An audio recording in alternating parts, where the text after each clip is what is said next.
Hello, friends and fellow members of the bipolar community.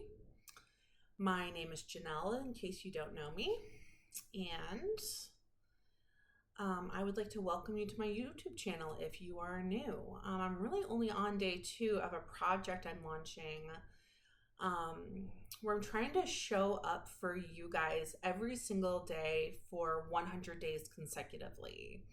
So we'll really kind of see if I can do this. I'm really only on day 2. Yesterday, I showed up when I really didn't think it was going to be possible. I showed up after sleeping in until 4 o'clock p.m. You can check out that video. And I challenged the lie that any day is wasted and that there's such thing as a wasted day, but that's done in yesterday's video. Today, I kind of wanted to share a little bit about my day with you and how it was actually really deeply fulfilling, even though it may appear from the outside as not very productive. Before we do, I would just like to first set the intention. This is the thing you're going to see me do every single time, but my sound healing teacher taught me that when you strike a gong, it resonates into the universe forever. It never stops vibrating. And I think that's really, really powerful metaphorically. And so I just want to set the intention of what this video is going to be, what this channel is going to be, when and where this will find you while I strike this amazing, beautiful gong that my friend Donna made for me in Germany. And so I think the intention that I would like to set is that wherever you are when this video finds you, in the few minutes we're together and can share space, you feel safe and you feel seen. That's what I'm going to set the intention for. So I'm just going to go ring the gong. I'll be right back.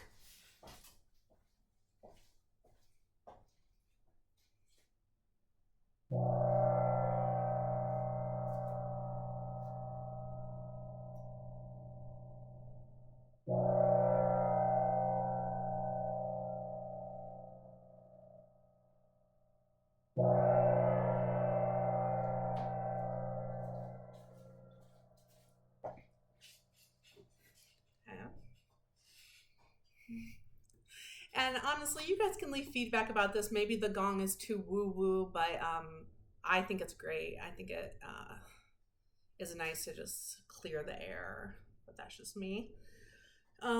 So today, I actually had a surprisingly easy time waking up, which has not been how it's been for me the past couple weeks. I woke up at 7 o'clock in the morning, without my alarm, just feeling good. And I got a few errands and adult things done. I went to the bank and took care of this major thing.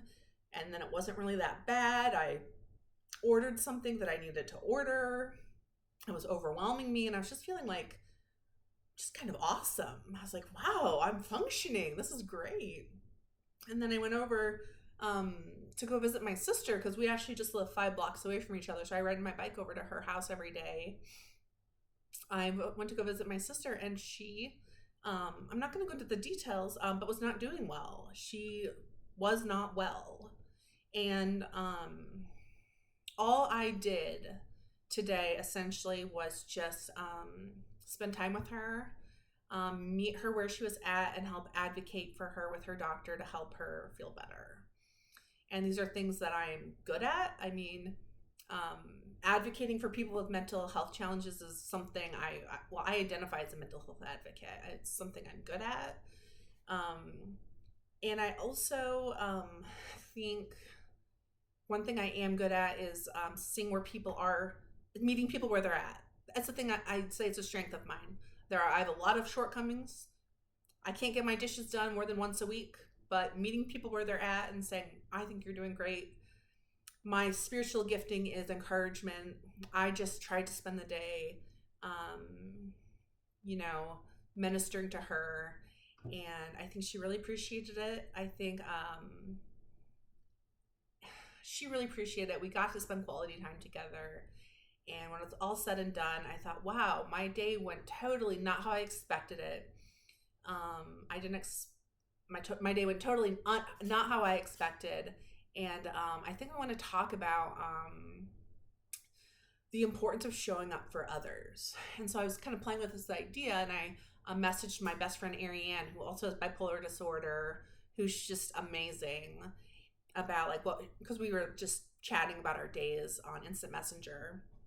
I'm actually going to read the quote that she said. She said, "You need to touch on the deeply privileged view that sick people can't help others." And I loved the way she worded that, so I just kind of want to like shout out to Ariane, because I think this goes into ableism, but also at on some level, every human is sick.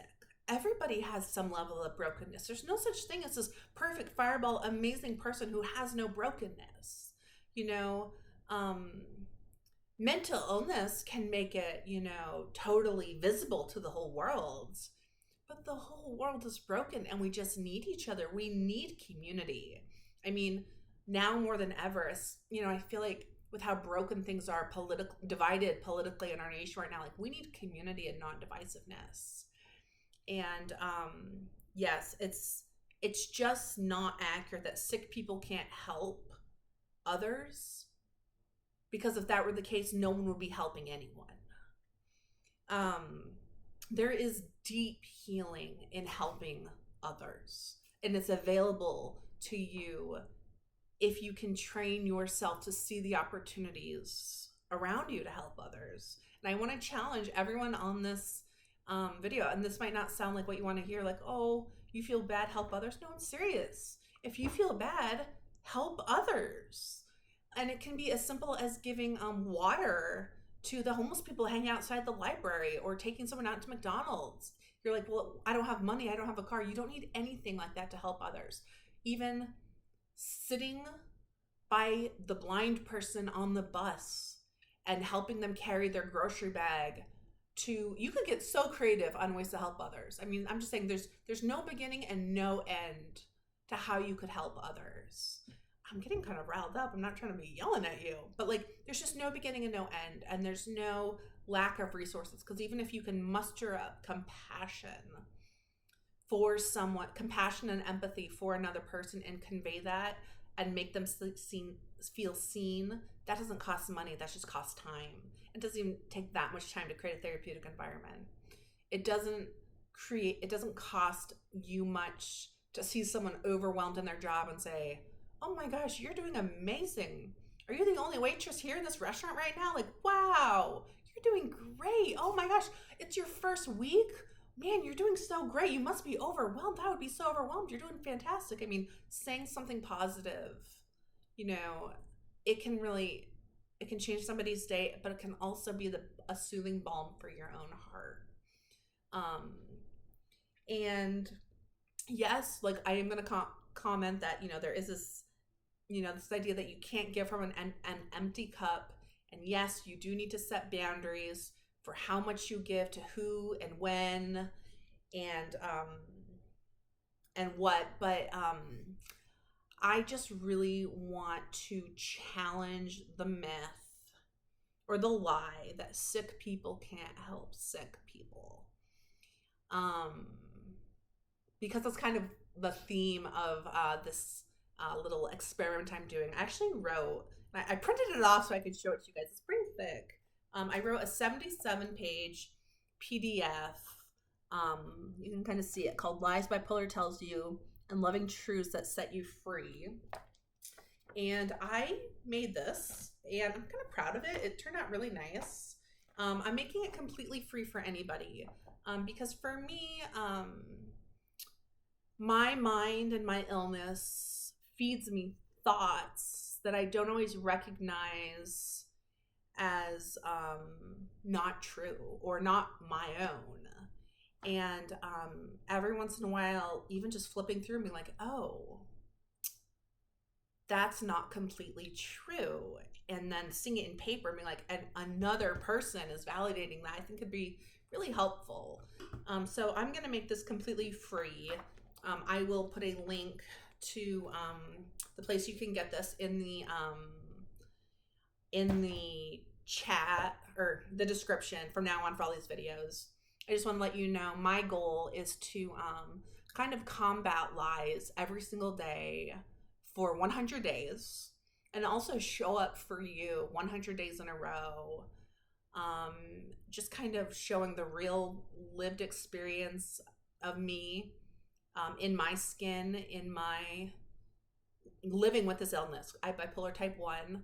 I've lived with it about 20 years now. I'm trying to build a community that I feel really good about, a community that cares about each other, that supports each other, that shows up for each other, but that also can speak the truth to each other in love. Um, I'm a Christian. You definitely don't have to be a Christian to participate in this channel. Absolutely. All spiritual paths are welcome. I just know like Christ commands us to speak the truth in love. And that's what I really want to do. Because our illness isn't speaking the truth in love. Our illness tells us lies and it tricks us into believing their truth. And then it robs us of a lot of and it wants to rob us of our joy. And I'm not going to stand by and watch that for me, and I'm not going to stand by and watch it for this community of people that I really care about. Because I've said this before in my podcast, but I believe that people with bipolar are highly gifted. And I honestly think even just managing the illness itself, aside from all the stigma, is having managed and lived it.